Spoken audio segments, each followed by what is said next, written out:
आप सोच रहे होंगे 9 रूप तो देवी के होते हैं, फिर बहू? भाई बहू भी तो लक्ष्मी का रूप है।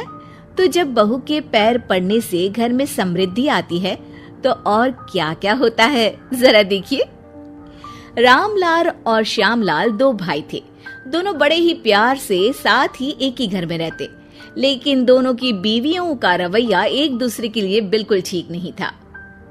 एक दिन रामलाल की बीवी कहती है, अरे रमा, ये क्या कर दिया? सारा कचरा पूरे घर में फैला दिया।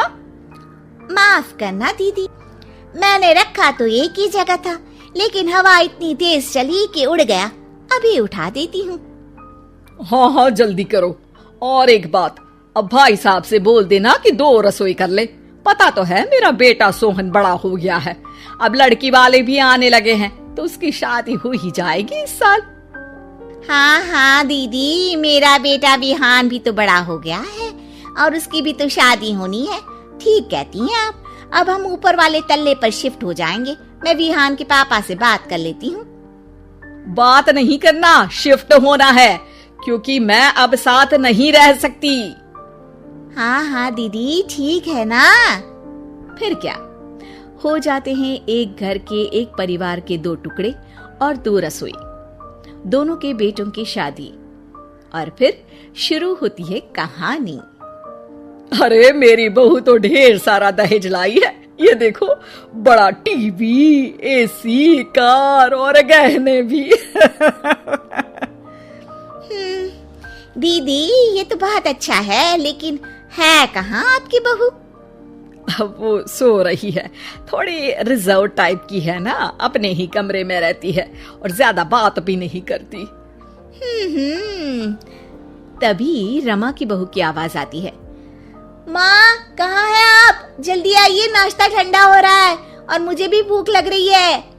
आ रही हूँ बेटा, रुक। दीदी चलूं क्या? ये लड़की मेरे साथ ही बैठकर खाती है, वैसे भी भूख लगाई है। ये बोलकर वो चली जाती है। तभी श्यामा की बहू बाहर आती है और बाहर की ओर जाने लगती है। अरे बहू, कहीं जा रही हो क्या? क्या है माँ जी, बिना बात के ठोका मत करो। जा रही हूँ मैं। वैसे भी मेरे पापा ने कार घर में रखने को तो नहीं दी है ना। अरे नहीं नहीं बेटा, बिल्कुल बिल्कुल, घूमो घूमो। मैं तो कहती हूँ मुझे भी साथ लेकर जाया करो, साथ ही घुमा करेंगे। अरे नहीं नहीं, मैं आपके साथ बिल्कुल भी कंफर्टेबल नहीं हूँ। वैसे भी मैं शॉपिंग में जा रही हूँ, कहाँ आपको टांगती फिरूंगी। ये बोलकर श्यामा की बहू निकल जाती है। तभी उसके कान में ऊपर वाले तल्ले से हंसने की आवाज आती है। और ये कौन इतनी जोर जोर से हंस रहा है? ऊपर जाती है, जहाँ वो देखती है कि रमा और उसकी बहू साथ बैठकर बातें कर रही होती हैं। फिर तो मम्मी जी इतना मजा आया कि मैं क्या बताऊं।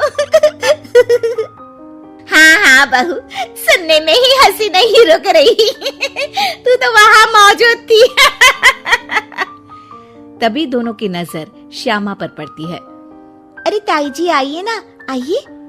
वो उनके पैर छूती है और फिर चाय बनाकर लाती है। श्यामा अकड़कर कहती है, अरे नहीं नहीं, मैं चाय वाय नहीं पीती, बस हंसने की आवाज आ रही थी तो सोचा बता दूं कि टीवी की आवाज धीमी कर लो।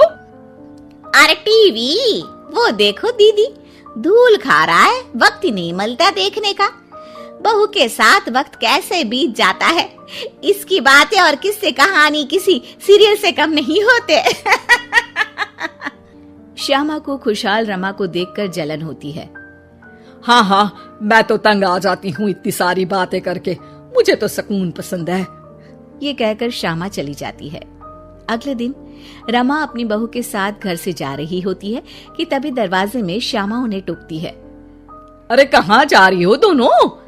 अरे देखिए ना दीदी, इसे शॉपिंग करने जाना था। मैंने कहा अकेली चली जा, तो कहने लगी मम्मी जी आप घर में अकेले बोर हो जाओगे ना, आप भी चलो हमारे साथ। अरे अब इस उम्र में तू कहाँ घूमेगी?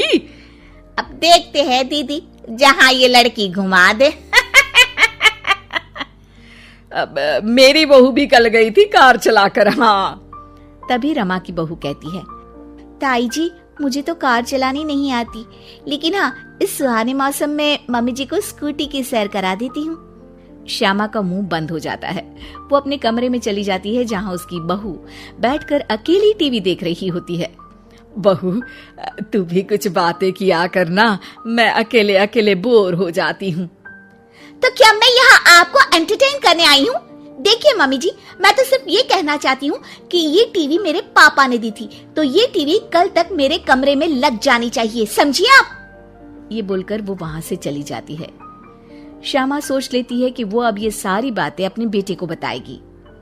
शाम को उसका बेटा जब घर आता है, अरे देख बेटा, तेरी बीवी सारा दिन अपने कमरे में रहती है, न बात करती है न चित। मैं बूढ़ी सारा दिन भूत की तरह अकेली घूमती रहती हूँ घर में। अरे माँ, मैं क्या बोलूं? मैंने कई बार उसे बोला कि सबके साथ उठा बैठा करो, हंसा बोला करो और मिलकर रहो, लेकिन वो कहती है कि उसका मन ही नहीं करता। अरे क्यों मन नहीं करता है? ऐसा क्या हो गया? माँ, तुझे याद है उसके पिता ने कार देने से मना कर दिया था। कहा था कि उनके पास पैसे नहीं है, साथ ही तेरे सामने हाथ भी जोड़ा था, लेकिन कैसे तूने उसके पिता के साथ बुरा व्यवहार किया था। उन्हें कहा था कि पैसे नहीं है तो किसी भिखारी से शादी कर दो अपनी बेटी की। हाँ बेटा, तभी तो आज दरवाजे पर इतनी लंबी कार खड़ी है। बस माँ, तो अब तू उस कार से ही बात कर और उससे मन लगा, क्योंकि पिता के आंखों का आंसू आपकी बहू के दिल तक उतर चुका है और आपकी इज्जत उसकी नजर में। अब श्यामा को समझ आता है कि कुछ निर्जीव चीजों से घर भरने से अच्छा है कि सजीव चीजों से जिंदगी भरी जाए।